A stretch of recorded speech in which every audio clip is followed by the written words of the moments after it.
Tu peux nous raconter un peu la genèse du projet et tout? La peinture en noir et blanc politique, on l'a commencé au moment du Quai Valmy en 2016, mais l'idée de faire Blackline, c'est juste au mois de mai dernier, 2018.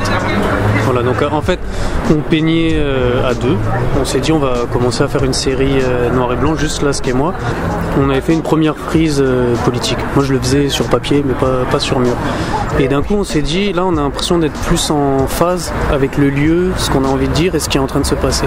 Du coup, on s'est dit, il faut se rapprocher du foyer, c'est-à-dire de là où ça se passe et de l'immédiateté, de l'instantané. Parce que quand même, le graffiti, le but, c'est de faire effraction réelle, donc c'est d'être au milieu du réel, là où ça se passe. Et donc lui, il a fait une Marianne veste en cuir, assez féminine, où on voit pas sa tête, on voit juste la veste et la main avec le cocktail.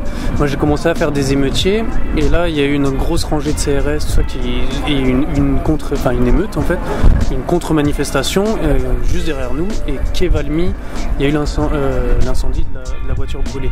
Du coup, j'ai dessiné la voiture brûlée en train d'être incendiée. Et là, on a eu le sentiment qu'on était plus synchronisé avec la réalité, ce qu'on est en train de peindre, et l'endroit où on est en train de le peindre. Donc on s'est dit, on va continuer cette série. Un cortège de tête, du graffiti, donc Blackline. Et l'idée, c'est qu'avec le noir et blanc, comme nous on trouvait que ça impactait tout le monde est à égalité, c'est-à-dire un débutant, quelqu'un qui vient du graph, du street art, tout âge confondu, et on va faire un premier appel Blackline. Et là on s'est dit, ça fait penser à, pendant mai 68, dans les ateliers des Beaux-Arts, il y avait les affichistes qui s'étaient retrouvés, et ça a créé un style. Donc on s'est dit, en fait, cette simulation, on a envie de la retrouver. Là on a passé la barre des 100 artistes qui ont participé de milieux très très différents, c'est-à-dire il y en a ceux qui ont fait le collage, ils ont 18 ans. Il y en a d'autres qui viennent des Beaux-Arts. Il y a des pochoiristes qui ont 60 ans, 70 ans. Ça se fait naturellement. Je crois qu'en ce moment, les barrières sautent naturellement. Jusqu'à faire l'hiver jaune le 17, du coup, février. Oui. Et qui a été censuré. On savait qu'il y aurait la censure, parce que le maire s'est déplacé pour ça, et d'autres adjoints. Mais il fallait attendre la retombée médiatique, principalement à cause du portrait d'Étinger et tout ça. Donc il fallait attendre la fin du procès, etc. Sinon, ça aurait relancé.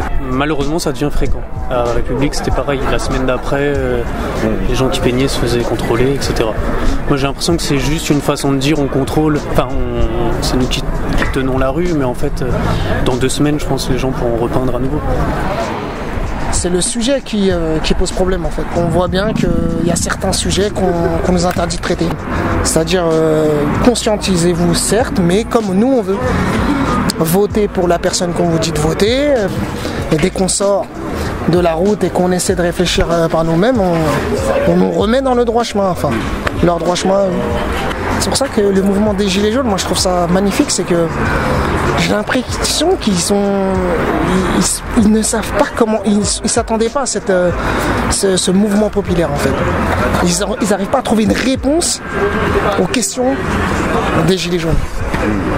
Ils ont tellement pas l'habitude d'avoir des gens sincères qui leur posent des vraies questions. Où va l'argent? Qu'est-ce que vous faites avec nos affaires? Là, j'ai l'impression que c'est nous, en tant que graffeurs, on est un média sauvage. Les graffeurs, c'est un média. Eux, ils ont fait un déni médiatique et ils ont falsifié une réalité. Nous, les artistes, on repeint la réalité. Mais je sais pas, je pense aux gravures de Goya, ils peignaient l'Inquisition. Les artistes ont toujours peint un autre regard que celui qui est aligné par les grands médias. Dans les moments importants, je trouve ça normal, je trouverais ça même étrange que ce soit même les philosophes, les écrivains, les artistes n'aient pas un mot à dire dessus, ou une façon même de le montrer. Moi je me suis enrichi depuis que je fais ces murs-là. De quelle façon? Au niveau politique, culturel, même artistiquement, de se mélanger, t'apprends des autres. Et on apprend aussi à pas avoir peur des autres. Le fait qu'on se voit, qu'on se mélange et qu'on parle, on se regarde plus en chien de faïence en se disant lui il vient de là, lui il vient de là. On sent qu'il y a des choses communes. C'est un reflet un peu de ce qui se passe sur les ronds-points, c'est-à-dire que des gens qui se parlaient pas, ils se mettent d'un seul coup ensemble. Et ça pose problème par contre. Ils veulent pas qu'on parle ensemble, ils veulent pas qu'on ait plus peur. Parce qu'une fois que tu parles avec la personne et que tu vois qu'elle a des choses en commun, qu'elle vient de là ou elle vient de là, tu te dis mais tout ce que je vois à la télé, tout ce qu'on me dit, c'est faux. C'est pas dans leur intérêt. Que les gens s'organisent en fait. Non, c'est pas dans leur intérêt.